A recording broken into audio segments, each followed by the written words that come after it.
Sud Radio à votre service. Avec Fiducial, une offre globale de services proches des entreprises. Nous sommes en compagnie de Geoffrey Noyeri, fondateur de l'agence immobilière Oxéon France. Bonjour. Bonjour. Où et quand ont été créés Oxéon France ? Eh bien, écoutez, moi, Oxéon, c'est une marque que j'ai créée il y a 3 ans. Je suis implanté à Valence, dans la Drôme. Donc voilà, c'est un parcours qui, vous savez, dans l'entrepreneuriat, les 3 premières années, c'est toujours le temps de prendre ses marques et arriver à roder son process. Mais disons que les affaires commencent à plutôt bien marcher, le concept est au point, donc je suis plutôt satisfait. Alors, quelle est l'histoire d'Oxéon France ? Comment êtes-vous venu dans l'immobilier ? Eh bien écoutez, on va pas parler de parcours atypique parce que chacun a son parcours, mais moi à la base je suis fils d'agriculteur et j'ai de la famille dans le bâtiment également.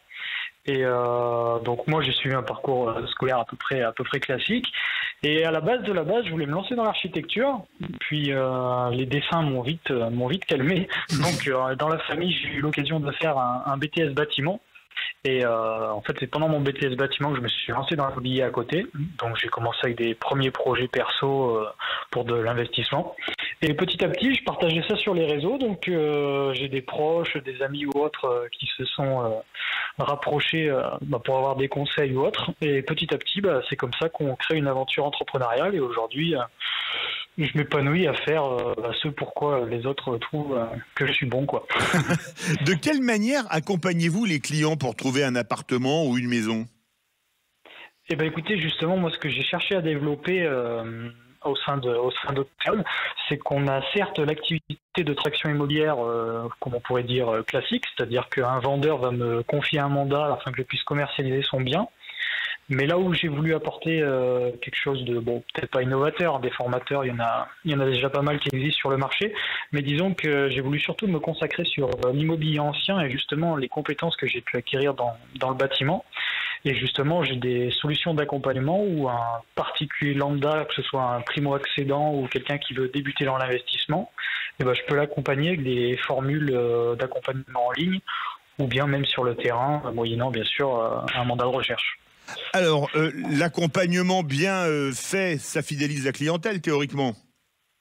Oui, tout à fait. En fait, c'est là où les recommandations sont souvent les plus pertinentes.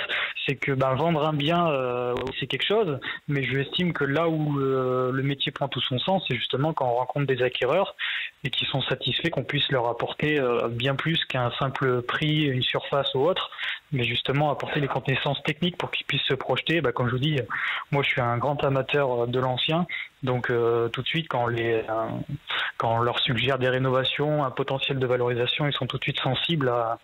on va quand même les endetter sur 20 ou 25 ans, donc l'idée c'est qu'ils puissent se sentir bien chez eux, quoi. C'est sûr. C'est pas trop compliqué avec les normes entre les DPE, etc.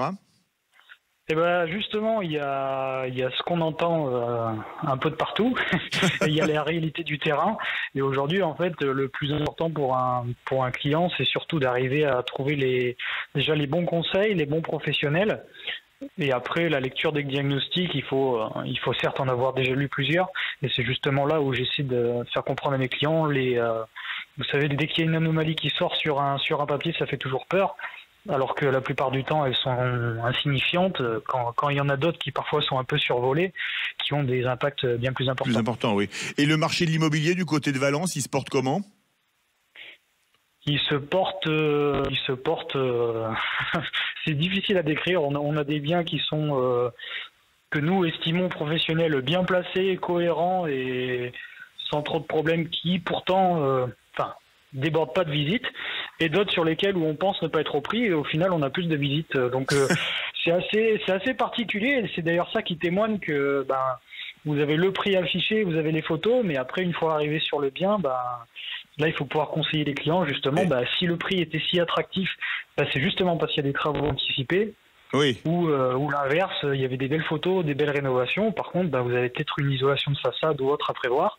Oui. Donc là, c'est des budgets qui s'ajoutent et c'est des choses qu'on ne peut pas voir sur l'annonce tout de suite. D'où l'importance. D'ailleurs, c'est ça, d'avoir un bon professionnel en face.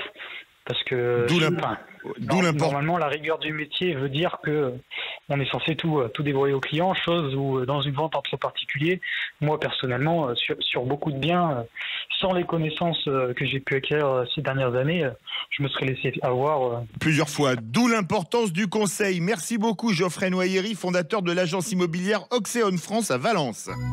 Sud Radio à votre service. Avec Fiducial, une offre globale de services proches des entreprises.